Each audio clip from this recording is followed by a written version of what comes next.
ఉద్యమకారులను కాల్చి చంపిన హీన చరిత్ర కాంగ్రెస్ దంటూ మండిపడ్డ మాజీ MLA Anjaiah Yadav BRS party ఆధ్వర్యంలో మహబూబ్ నగర్ పార్లమెంట్ ఎన్నికల సన్నాహక సమావేశం షాద్నగర్ పట్టణంలోని రోజ్ గార్డెన్ లో ఏర్పాటు చేశారు। ఈ సమావేశానికి బీఆర్ఎస్ అభ్యర్థి మన్నె శ్రీనివాస్ రెడ్డితో పాటు మాజీ మంత్రి శ్రీనివాస్ గౌడ్, మాజీ ఎమ్మెల్యే అంజయ్య యాదవ్ తో పాటు పలువురు నాయకులు హాజరయ్యారు।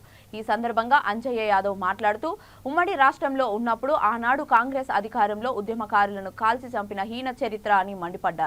నేడు 6 గ్యారంటీలతో ప్రజలను మోసం చేసి అధికారంలోకి వచ్చిందని గుర్తు చేశారు। ఇప్పటికీ గ్యారంటీలు అమలు విషయంలో సరైన సమాధానం లేదని ఎద్దేవా చేశారు। కేసీఆర్ హయాంలోనే తెలంగాణ మొత్తం అభివృద్ధి జరిగిందని అన్నారు। మళ్లీ అభివృద్ధి జరగాలంటే బీఆర్ఎస్ పార్టీ బలపరిచిన ఎంపీ అభ్యర్థి మన్నె శ్రీనివాస్ రెడ్డి నాయకత్వాన్ని గెలిపించుకుందామని పిలుపునిచ్చారు। ఈ సమావేశంలో ఉమ్మడి మహబూబ్ నగర్ జిల్లా మాజీ మినిస్టర్ శ్రీనివాస్ గౌడ్, ఎమ్మెల్సీ అభ్యర్థి నాగర్కుంట నవీన్ రెడ్డి, బీఆర్ఎస్ సీనియర్ నాయకులు, కార్యకర్తలు తదితరులు పాల్గొన్నారు।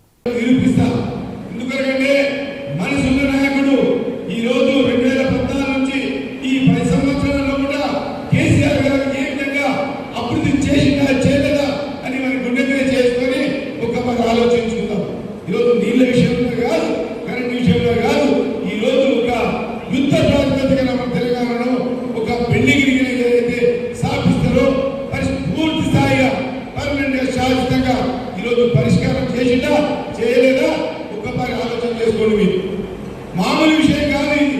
మన బతుకులు గతంలో ఏ విధంగా ఉండే ఈరోజు ప్రతి ఒక్కరి ఆర్థిక పరిస్థితి మన కేసీఆర్ గారి యొక్క పథకాల వల్ల జరిగిందా జరగలేదా ఒక్కసారి ఆలోచన చేసుకోండి।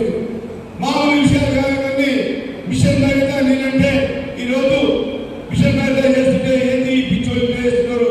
తెలంగాణ ప్రభుత్వం ఏ పిచ్చి పట్టిందా అందులో ఏ నంబర్ పోయినా పైపులేషన్ చేస్తున్నారు, ఎండా కూడా ప్లాన్ చేస్తున్నారు। ఎట్లా వస్తాయి